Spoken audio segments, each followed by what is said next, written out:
والدي الحاضرين خاصة أمواتنا وأمواتكم وأموات المسلمين عامة ومن عمر هذا المسجد وصلى واعتكف وتصدق على هذا المسجد سابقا ولاحقا جميع المسلمين والمسلمات أن الله يغشاهم بالرحمة والمغفرة يفتح علينا فتوح العارفين ويفقهنا في الدين ويعلمنا التأويل أن الله ينفعنا بما علمنا ويعلمنا الذي ينفعنا على هذه النية وكل نية صالحة. الفاتحة.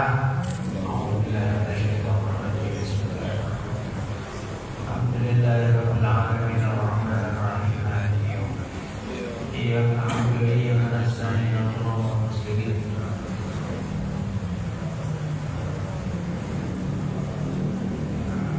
بسم الله الرحمن الرحيم. الحمد لله الحمد لله الذي الحمد لله على ما قضى وقدر وعلى ما رتب ودبر نحمده ونشكره سبحانه وتعالى على جميع النعم كلها ما علمنا منها وما لم نعلم بالمحامد كلها ما علمنا منها وما لم نعلم. أشهد أن لا إله إلا الله وحده لا شريك له وأشهد أن سيدنا محمدا عبده ورسوله. اللهم صل وسلم وبارك وكرم وعظم وترحم وتحنن على سيدنا ومولانا محمد وعلى آل سيدنا ومولانا محمد. صلاة عبد قلت حيلته ورسول الله وسيلته وأنت لها يا إلهي ولكل كرب عظيم وفرج عنا ما نحن فيه من شر الأسقام. بسم الله الرحمن الرحيم. أما بعد أوصيكم وإياي بتقوى الله تعالى فقد فاز المتقون.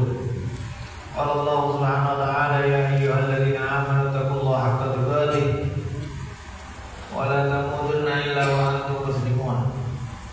صدق الله العظيم. Masyaallah hadirin wal hadirat yang terhormat, pengurus PKM Masjid Al-Ihsan, para masyarakat semua yang hadir, saudara-saudara semua. Mudah-mudahan kita semuanya selalu dalam lindungan Allah Subhanahu wa taala, dalam keberkahan dari Allah Subhanahu wa taala. Mudah-mudahan semua urusan kita dimudahkan oleh Allah Subhanahu wa taala. Allahumma la sahla illa ma ja'altahu sahla wa anta taj'alul hazna idza syi'ta sahla. Amin ya rabbal alamin. Alhamdulillah atas semua anugerah dan nikmat yang telah diberikan oleh Allah, baik kepada kita, keluarga kita, kerabat kita, sahabat kita, sekitar kita, dan kepada seluruh alam semesta yang Allah Subhanahu wa taala telah memberikan fasilitas kehidupan kita dengan sempurna di muka bumi ini, dan ditundukkannya semua alam semesta untuk kemaslahatan hidup kita. Wasakhkhara lakum ma fil ardi jami'an. Allah menentukan semua yang di muka bumi ini untuk kemanfaatan hidup kita. Mudah-mudahan Allah Subhanahu wa taala memandang ridho kepada kita dan Allah menjaga nikmat yang ada dan menambahkan nikmat-nikmat yang belum diberikannya kepada kita. Amin ya rabbal alamin. Salawat dan salam mudah-mudahan yang agung mudah-mudahan selalu dihaturkan kepada baginda Nabi Muhammad sallallahu alaihi wa alihi wasallam, keluarga, sahabat dan sahabatnya ila yaumil qiyamah. Mohon maaf pada Jumat yang lalu karena faktor hujan kita sempat libur. Kita lanjutkan majelis kita yang kita membaca kitab Syama'il Al-Muhammadiyah karya Sayyidina Imam At-Tirmidzi radhiyallahu anhu warḍah, sehingga kita kepingin untuk lebih mengenal baginda Nabi Muhammad sallallahu alaihi wasallam, ingin lebih sempurna di dalam mutaba'ah, mengikuti dan cinta baginda Nabi Muhammad sallallahu alaihi wasallam. Akhir dari pembahasan kita adalah kita jelaskan bahwa baginda Nabi Muhammad sallallahu alaihi wasallam itu senang dengan duba. Duba kemarin kita artikan adalah labu kuning. Nabi suka labu kuning, sehingga ketika diberikan labu kuning beliau perhatian kepada labu itu dan selalu mengambilnya. sehingga Sayyidina Anas meletakkan di depan Nabi, lima a'lam annahu yuhibbu, karena aku tahu bahwa beliau menyukainya. Wa bihi ilaihi qala haddatsana Qutaibah bin Sa'id an Malik bin Anas, dari Sayyidina Malik bin Anas, gurunya Syafi'i, an Ishaq bin Abdullah bin Abi Talha annahu sami'a Anas bin Malik yaqul inna khayyatan, sesungguhnya tukang jahit, da'a Rasulullah sallallahu alaihi wasallam bi ta'amin sana'ah, mengundang Rasulullah untuk makanan yang dibuatnya. Maka di zaman Nabi biasa ya saling mengundang apa itu untuk makan. Maka ketika kita mengundang makan orang, niatkan sunnah baginda Nabi Muhammad sallallahu alaihi wasallam. Yang tidak jarang kadang-kadang sebagian orang mengundang itu karena faktor hanya adat saja, atau hanya enak-enakan, atau karena faktor dan lain sebagainya. Sehingga tidak jarang juga mungkin orang mengundang ketika orang itu kaya, hanya sekedar bangga-banggaan, atau juga untuk membalas kunjungan karena dulu diundang maka dia mengundang. Hal-hal yang semisal ini semuanya jauh dari lillahi ta'ala. Maka yang karena faktor karena Allah Subhanahu wa ta'ala, pertama karena faktor syukur kepada Allah Subhanahu wa ta'ala, mensyukuri anugerah tertentu, mensyukuri nikmat tertentu, ya. Atau memang karena faktor adanya sunnah-sunnah, semisal akikah, semisal walimah, semisal pulang dari haji, semisal syukur dan lain sebagainya. Jadi perkara termasuk juga adalah ketika ada orang meninggal dunia. Karena disebutkan ya Sayyidah Aisyah sendiri membuat makanan setelah wafatnya baginda Nabi Muhammad sallallahu alaihi wasallam. Jadi setelah pemakaman Rasulullah, Sayyidah Aisyah membuat makanan untuk orang-orang yang memakamkan Rasulullah yang tidak pulang. Ya, dan disitulah ada tentang fadilah talbinah. Ya, sekarang dijual-jual itu sekarang talbinah. Apa talbinah? Kayak bubur gitu. Itu dijual-jual itu sekarang gitu di beberapa herbal herbal syar'i. Anda bisa nyari apa bubur talbinah. Nah, cerita bubur talbinah ini adalah Sayyidah Aisyah membuat bubur itu untuk orang-orang yang memakamkan baginda Nabi Muhammad sallallahu alaihi wasallam. Maka memberi makan setelah orang melayat ya. Ternyata ada ya. Hanya saja kadang sebagian orang itu tadi sudah kadang pokoknya semua yang berbau ya, jenazah bid'ah semuanya. Karena itu tadi, karena tidak belajar, karena tidak, padahal ada hadisnya, dan hadis itu ada dalam Sahih Bukhari. Kita lanjutkan tadi tentang masalah seorang penjahit mengundang baginda Nabi untuk makan. Qala Anas, berkata Sayyidina Anas, fadahabtu ma'a Rasulillah sallallahu alaihi wasallam, maka pergilah aku bersama Rasulullah ila dzalika ta'am, kepada undangan makanan tersebut. Faqarraba, maka orang itu mendekatkan ila Rasulillah sallallahu alaihi wasallam, kepada Rasulullah, khubzan min sya'ir, roti dari gandum, wa maraqah, dan kuah, fihi dubba wa qadid, yang di dalam kuah tersebut ada dubba, ada apa tadi?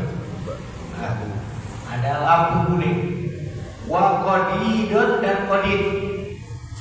Qadid ini daging dikeringkan. Kalau sekarang mungkin boleh kita sebut qadid itu adalah dendeng.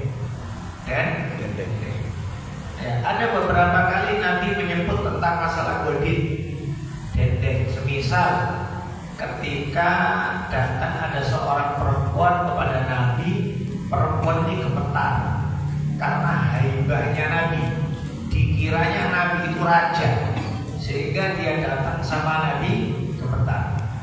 Kemudian Nabi bersabda, "Hawwini ala nafsi, ini ibnu imra'atin kanat ta'kulul godin."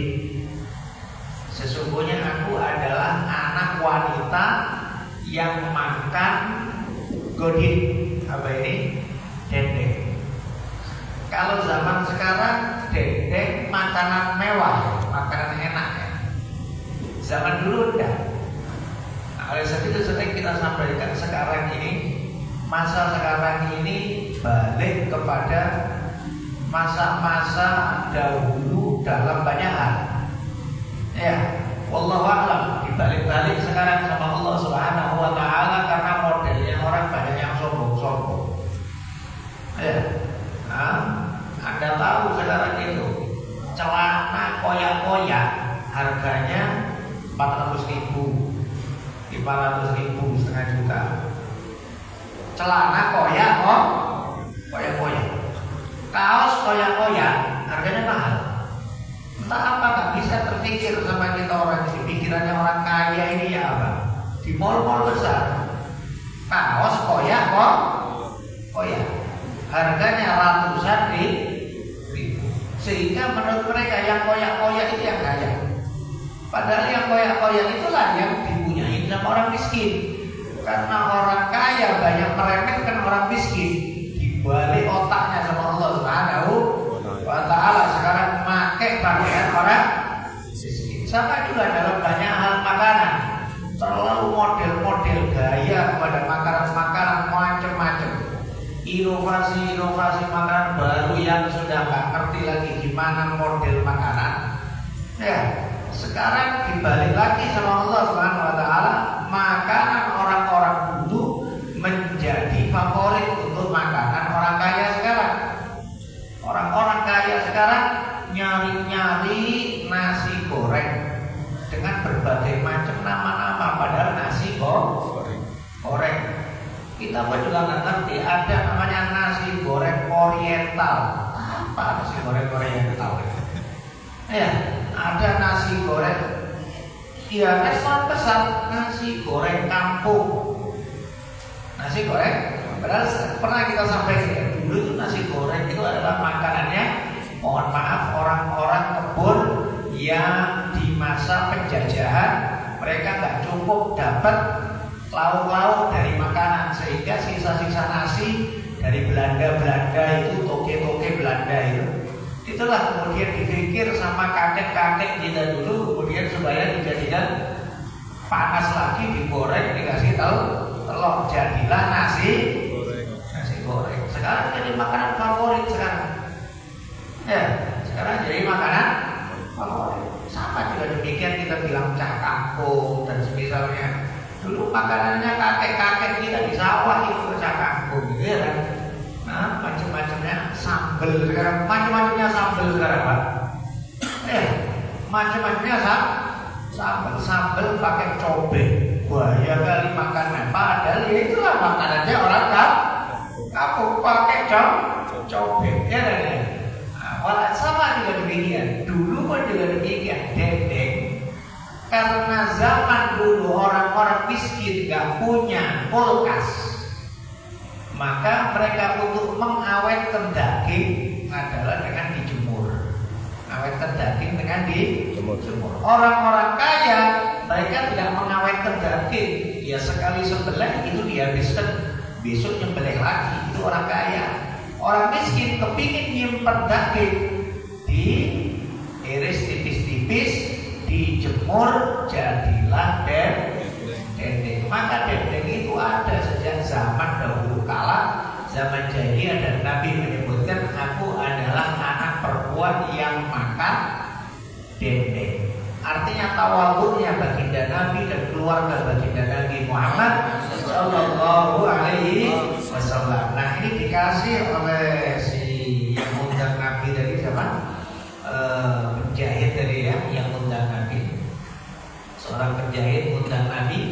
makanan dikasihkan oleh beliau kepada Nabi roti dari gandum dan kuah. Fihi dubba wa qadid. Di dalam kuah tersebut ada labu kuning, wa qadidun, dan juga daging tipis-tipis atau apa tadi? Dendeng. Qala Anas, berkata Sayyidina Anas, "Qara'aitun Nabi sallallahu alaihi wasallam yatatabbu dubba hawalail qas'ah." Aku melihat Rasulullah mencari-cari labu kuning di sekitaran mangkok. Jadi dipilih-pilih, kalau ada labu kuning diambil. Falam azal, maka aku saat itu selalu uhibbud dubba min yaumi idzin, selalu senang kepada labu kuning dari hari tersebut. Katanya Sayyidina Anas, melihat baginda Nabi Muhammad sallallahu alaihi wasallam senang labu kuning. Di situlah tadi kita sampaikan tentang gimana para sahabat di dalam urusan kesenangan nafsu mereka. Ya, padahal ini hanyalah urusan makanan. Tapi meskipun itu makanan, meskipun itu sesuatu yang disukai hawa nafsu, kalau digandengkan dengan baginda Nabi Muhammad sallallahu alaihi wasallam, maka menjadi sebuah nilai ibadah sebagai nilai kedekatan khusus kepada Allah Subhanahu wa taala. Tidak termasuk urusan halal haram, tidak termasuk urusan ibadah, tidak termasuk sama sekali di dalam urusan ini amal soleh atau apa, tapi karena faktor cinta sama faktor cinta. Sebenarnya juga mohon maaf, pada zaman dulu Sayyidina Anas tidak tahu apa faedah-faedahnya labu kuning. Tidak orang kayak sekarang, orang sekarang. Kayak orang sekarang kan kalau makan sesuatu ragu nyari di Google, ya kan ya, bermanfaat atau enggak, mudarat atau enggak sama tubuh. Aku punya gula ini boleh apa enggak? Aku punya darah tinggi boleh apa enggak? Karena faktor kesehatan. Tapi para sahabat tidak. Pokoknya Nabi senang, udah selesai. Pakai aja dalam. Nabi senang, aku senang. Nabi nggak senang, aku tinggalkan. Dah selesai. Sehingga kemarin pernah kita sampaikan juga tentang Sayyidina Abu Ayyub Al-Ansari, yang beliau mengatakan sejak Rasulullah nggak mau makan bawang merah mentah, dari saat itu nggak masuk bawang merah mentah ke rumah, nggak mau makan bawang merah. Artinya urusan senang sama makanan sebetulnya itu tidak termasuk bab cinta sebetulnya. Tapi demikianlah para sahabat. Sering kita sampaikan, kita senang sama istri kita senang sama anak kita. Tapi ya anak kita senang sama kita, istri kita senang sama kita. Ya, tapi keinginan atau kesukaan makan beda-beda. Aku senang ikan, anakku nggak suka ikan. Aku senang mie Aceh, istriku nggak suka mie Aceh. Ya kan ya? Istri suka mie tiaw, aku nggak suka mie tiaw. Tidak menjadi sebuah hal yang urusan makanan. Tapi berbeda dengan pandangan para sahabat kepada baginda Nabi Muhammad sallallahu alaihi wasallam.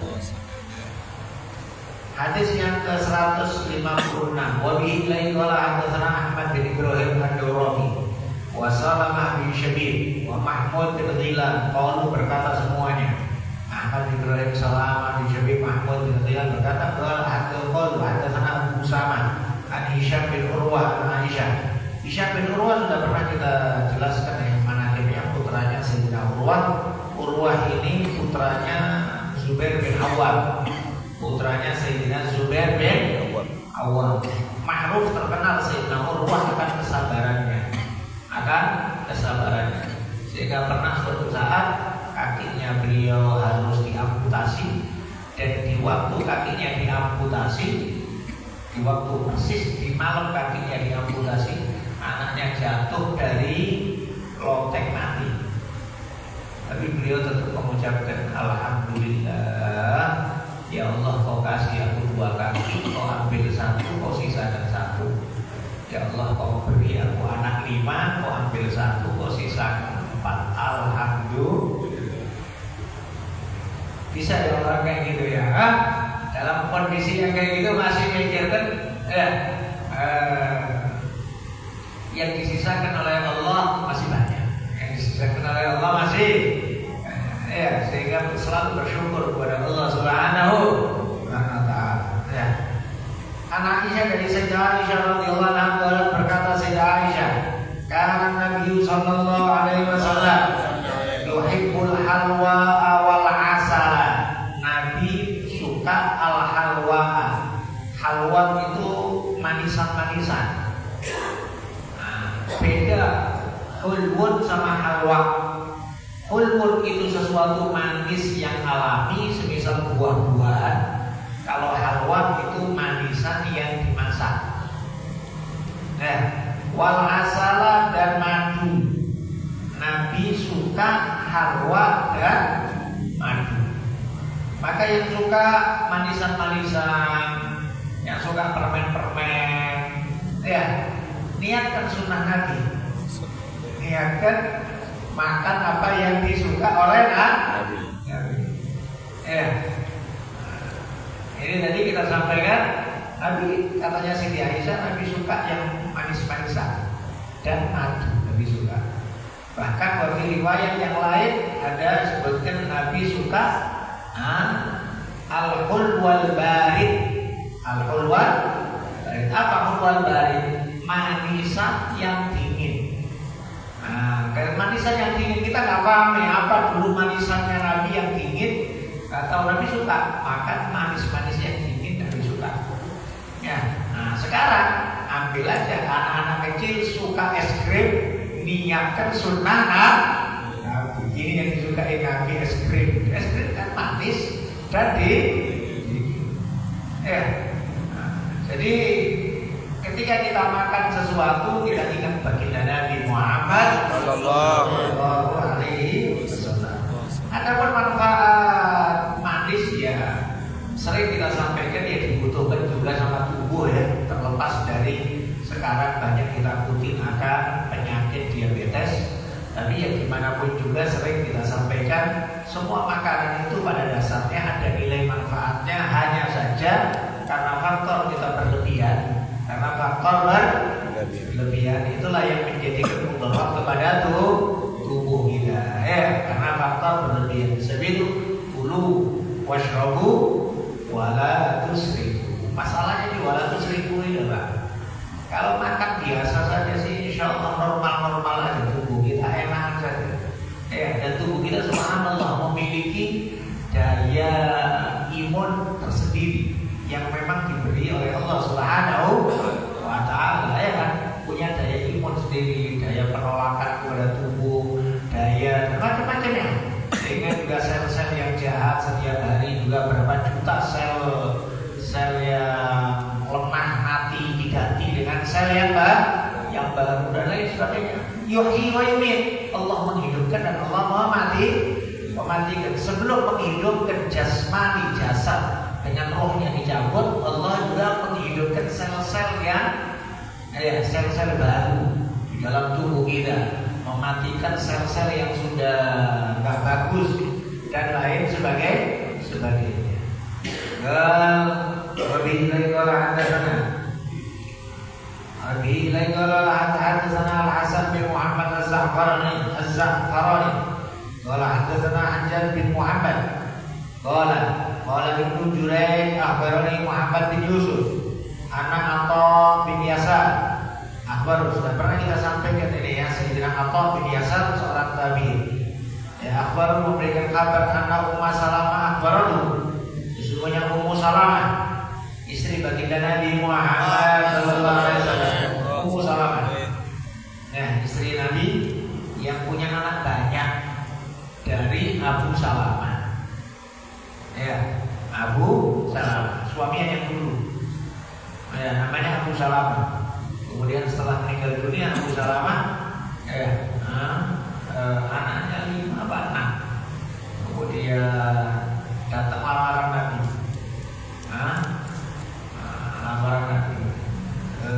Datang lamaran Nabi. Ummu Salamah bilang, ya Rasulullah, anakku banyak ya Rasulullah. Anakku banyak. Kemudian katanya Rasulullah, anakmu anak. Udah gitu masih bilang ulangnya Rasulullah, aku perempuan penjemburu ya Rasulullah.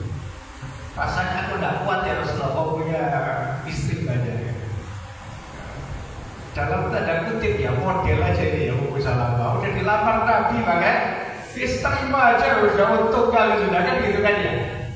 Punya anak banyak dilamar Nabi bulan kan. Tapi subhanallah ya pinternya Ummu Salamah, cerdasnya Ummu Salamah.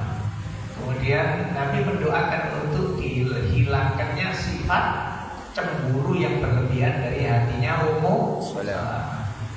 Nah itu tadi karena anaknya banyak, kepandaiannya dan kepintaran Ummu Salamah untuk mengambil hati baginda Nabi Muhammad SAW. Anaknya masih kecil-kecil, diakrabkan dengan Sayyidina Hasan dan Husain.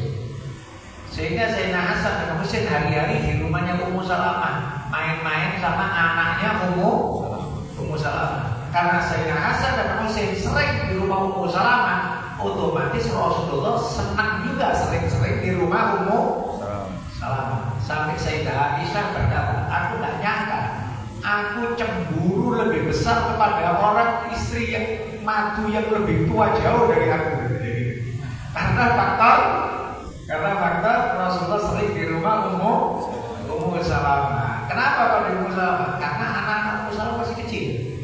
Ya, anak Ummu Salamah masih kecil. Ya. Dan didekatkan dengan Sayyidina Hasan dan Sayyidina Husain cucu Rasulullah sallallahu alaihi wasallam. Ummu Salamah memberikan kabar annaha sesungguhnya qurrabat itu mendekatkan Ummu Salamah ila Rasulillah sallallahu alaihi wasallam. Jamban masywiyan. Jamban itu ini apa ini? Tulang rusuk samping dari kambing. Tulang rusuk kambing yang di sampingnya. Tulang apa namanya? Tulang pinggir lah. Ya. Masywiyan yang masywi itu yang dibakar kayak sate gitu ya. Kayak sate iga kayak gitu ya. Dari pinggir atau sampingnya kambing tersebut. Fa'akala minhu, kemudian Nabi makan darinya. Summa qama ila sholati, kemudian Nabi berdiri menuju sholat. Wa ma tawaddoa, dan tidak wudhu Nabi. Nabi tidak wudhu. Apa urusan kalau tidak wudhu? Iya, karena ada riwayat Nabi menyuruh untuk wudhu mimma massat hunar, dari hal yang terkena api langsung. Sebagaimana juga Nabi pernah menyuruh untuk berwudhu setelah makan daging onta. Jadi setelah makan daging onta, wudhu. Dulu di awal Islam dianggap makan daging onta membatalkan wudhu. Maka setelah makan daging onta wudhu. Tapi di akhir amr, di akhir perkara, Nabi setelah makan daging onta langsung sholat. Maka diambillah kesimpulan oleh para ulama bahwa makan daging onta tidak batal wudhu. Sama juga demikian mimma massatun nar, dari hal yang langsung tersentuh api. Dulu Nabi nyuruh wudhu dan beliau wudhu. Dari yang tersentuh langsung api, kayak sate, kayak apalagi jagung bakar. Pokoknya makanan yang langsung kesentuh api wudhu. Dan itu termasuk di dalam fikih kita, termasuk masih bagian sunnah. Sunnah wudhu. Perkara yang kita disunahkan wudhu kan banyak, Pak. Memang yang membatalkan wudhu itu 4. Yang membatalkan wudhu 4. 1, keluarnya sesuatu dari salah satu 2 jalur kemaluan. 2, hilangnya akal, termasuk tidur, mabuk, ayam, stres. Itu termasuk batalkan wudhu. Terus kemudian yang ketiga, sentuhan oleh laki, perempuan atau lawan jenis, tidak mahram dan tanpa penghalang. Kemudian yang keempat, menyentuh kemaluan dengan telapak tangan bagian dalam, bagian dalam. Hanya 4 ini saja yang membatalkan wudu. Jadi kalau terjadi salah satu dari 4, wajiblah kita wudu. Kalau mau sholat, kalau mau nyentuh Quran dan lain sebagainya. Tapi ada juga banyak hal akan disunahkannya wudu setelah beberapa perkara. Misal menyentuh sesuatu area sekitaran aurat. Misal pangkal pahamu gatel, kau garuk, batal, tapi sunnah wudu. Kemudian yang kedua, termasuk juga menyentuh orang yang kalau bagi laki-laki nyentuh laki-laki yang ganteng sampai hampir kayak cantik, atau perempuan menyentuh perempuan yang dia tomboy kayak laki-laki, itu sunnah wudu. Kemudian yang ketiga diantaranya adalah setelah menyentuh mayat atau membawa mayat, angkat keranda mayat, sunnah wudu.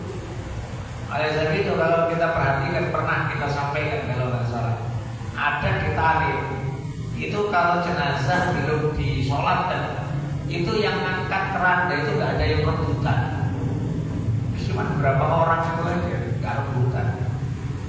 Karena mereka tahu kalau mereka angkat otomatis sunnah wudu, maka mereka angkat sebelum disolatkan. Setelah disolatkan barulah semuanya rebutan angkat.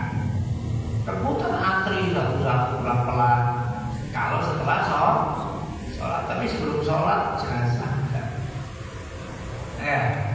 Di antaranya lagi adalah setelah melakukan dosa, itu juga sunnah berwudu. Termasuk juga setelah dusta, setelah bohong, tahu kan bohong awal wudu, habis bohong wudu. Di antara lagi setelah marah, habis marah sunnah wudu. Nah, dalam urusan makanan di antaranya adalah ini tadi, setelah makan daging onta atau setelah makan sesuatu yang langsung tersentuh dengan api, kayak sate, sunnah wudu. Jadi setelah makan sate jangan langsung sholat. Setelah makan sate wudu dulu. Sunnah lagi Aku masih punya wudu, tidak sunnah. Itu tadi tentang apa tadi? Kenapa kok ada beliau katakan wa ma tawaddoa? Sayyidina Ummu Salamah mengatakan Nabi menuju sholat dan tidak wudu. Wa bihi ilaihi qala hadatsana Qutaibah, hadis yang ke-158. Qala hadatsana Qutaibah qala hadatsana Ibnu Lahya an Sulaiman bin Ziyad an Abdullah bin Haris radhiyallahu anhu qala radhiyallahu anhu qala akalna, kami makan ma Rasulullah sallallahu alaihi wasallam shiwaan, daging panggang di masjid. Ini yang meriwayatkan Sayyidina Abdullah bin Harith. Sayyidina Abdullah bin Harith ini jarang hadisnya. Beliau saudara rondoknya Rasulullah. Saudara susu. Sayyidina Harith dari Bani Sa'ad As-Sa'di. Siapa Abdullah bin Harith? Putranya Halimatus Sa'diyah.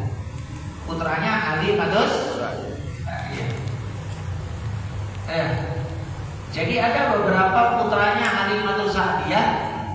Kalau yang terkenal yang sering merawat Nabi perempuan namanya Syaimah. Syaimah. Ada juga namanya Anisa. Itu juga saudaranya Rasulullah dalam rodok. Putra putrinya siapa? Sayyidah Halimatus Sa'diyah. Nah, di antara juga Abdullah bin Harith As-Sa'di dari kabilah Bani Sa'ad, saudara rodoknya lagi. Beberapa saudaranya rondonya Nabi, di antaranya Sayyidina Hamzah di rontok Nabi, satu rontok. Terus siapa lagi? Sayyidina Abu Salamah tadi yang kita sebutkan. Suaminya Ummu Salamah itu saudara rontoknya Nabi.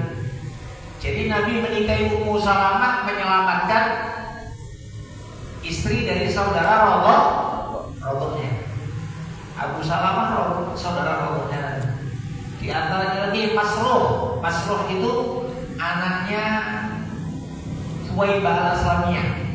Suwaibah al-Aslamiyah punya anak namanya Masruh. Berarti saudara rontoknya Nabi. Ini Abdullah bin Haris juga gitu. Pernah Nabi sudah jadi Rasul, dia masih belum masuk Islam. Tapi Nabi mengatakan ama walladzi nafsi la akhudannaka yaumal qiyamah wa la arifanna.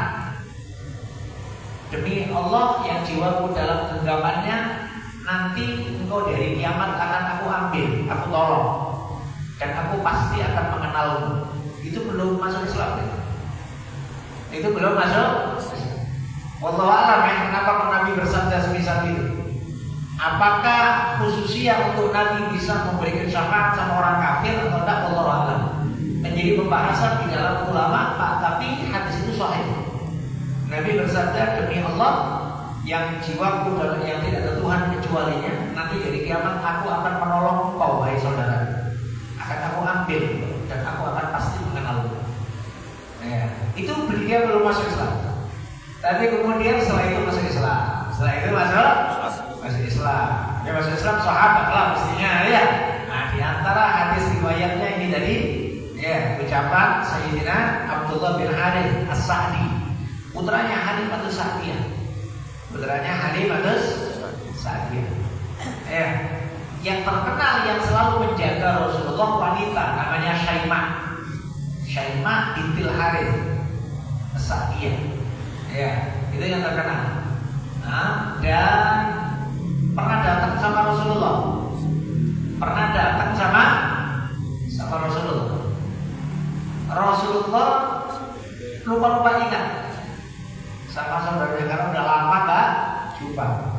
Kemudian Rasulullah mengingatkan, kalaulah betul engkau kakakku Syaimah, di tanganmu sebelah kiri ada bekas gigitan kecil. Bekas gigitan tangan sebelah kiri. Dulu waktu kecil Rasulullah main-main sama Syaimah, digigit sama Rasulullah. Ya, digigit sama Rasulullah pada zaman itu ya seberapa sih gigitnya Nabi? Ya masih kan kecil, tapi itu masih membekas sampai Syaimah sampai tua. Sampai Syaimah itu tua, sehingga ditunjukkan masih ada. Itu diantaranya apa itu kenangan Syaimah dengan baginda Nabi Muhammad SAW yang ngasuh Rasulullah ketika kecil, namanya Syaimah, ya kakak besarnya. Nah, itu dari keluarga Halimatus Sa'diyah. Ya, subhanallah, nama-namanya pun juga demikian ya, pilihan dari Allah Subhanahu wa taala. Ketika zaman dulu pun orang-orang jahiliyah entah namanya macam-macam, ya kan? Namanya entah apa-apa. Nah, kesukaan mereka itu nama-nama perang, nama-nama harb. Harb itu apa? Harb itu perang. Ya, Abu Sufyan bin Harb perang. Ada nama lagi namanya seperti Abdurrahman bin Sohor. Namanya Abu Hurairah, Abdurrahman bin Sohor. Bapaknya namanya Sohor. Sohor itu apa? Batu cadas, batu besar di gunung. Ya Sohor. Entah apa bernama Asad, Macam sih. Pokoknya gaya-gaya gitu buat nama-nama orang Arab zaman dulu. Tapi subhanallah ya, aturan Allah Subhanahu wa taala yang ngasuh Nabi namanya Halimah. Halimah dari Hilim. Hilim itu di atas sabar. Santun, Halimah. Marganya juga gitu, As-Sa'diyah. Bani Sa'ad. Sa'dun apa? bahagia. Sadun bahagia. Walhasil subhanallah aturan dari Allah Subhanahu wa ta'ala sampai nama-namanya dipilihkan oleh Allah Subhanahu wa ta'ala. Yang semisal itu siapa aja yang nyusul lagi? Suwaibah al-Aslamiyah. Dipilihkan oleh Allah dari nama-nama yang Masya Allah. Ya, Ummu Aiman Barokah. Ummu Aiman namanya Barokah. Dan bahkan nama aslinya pun juga Barokah al-Habasyiyah. Dipilihkan oleh Allah. Orang-orang sekitarnya Masya Allah namanya. Ayahnya Nabi namanya Abdullah. Padahal selain dari Abdullah, saudara-saudaranya Abdullah ini dari anaknya Abdul Muttalib namanya macam-macam. Ada yang namanya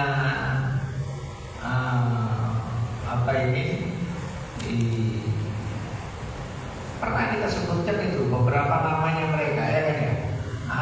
Ada 11 dari saudaranya Muqawwam. Ada Muqawwam, ada Dirar, ada macam-macam namanya. Ya, bahkan yang Abu Lahab itu namanya Abdul Uzza. Abu Lahab namanya Abdul Uzza, budaknya Uzza. Tapi dipilih oleh Allah Subhanahu wa ta'ala ayahnya Nabi namanya Abdul. Ya, ibunya Nabi namanya Aminah. Maka terlalu kurang ajar kalilah orang ya, khususnya Syekh Wahabi ya kan ya, yang mengatakan bapak Nabi di neraka, ibu Nabi neraka, terlalu kurang ajar untuk mereka ya, karena kepanjangan jenggot, jadi akhirnya itu tadi ya, tak kurang ajar ya, merasa berjenggot akhirnya berilmu padahal bodoh ya, ilmu yang tidak mengarah kepada ta'zim kepada baginda Nabi Muhammad sallallahu alaihi wasallam, maka kebodohan lebih utama daripada ilmu ini. Ya. Mudah-mudahan kita semuanya insyaallah dikaruniai oleh Allah ilmu yang penuh dengan adab, khususnya kepada baginda Nabi Muhammad sallallahu alaihi wasallam dan keluarga dan sahabat beliau insyaallah. Amin ya rabbal alamin. Al-Fatihah.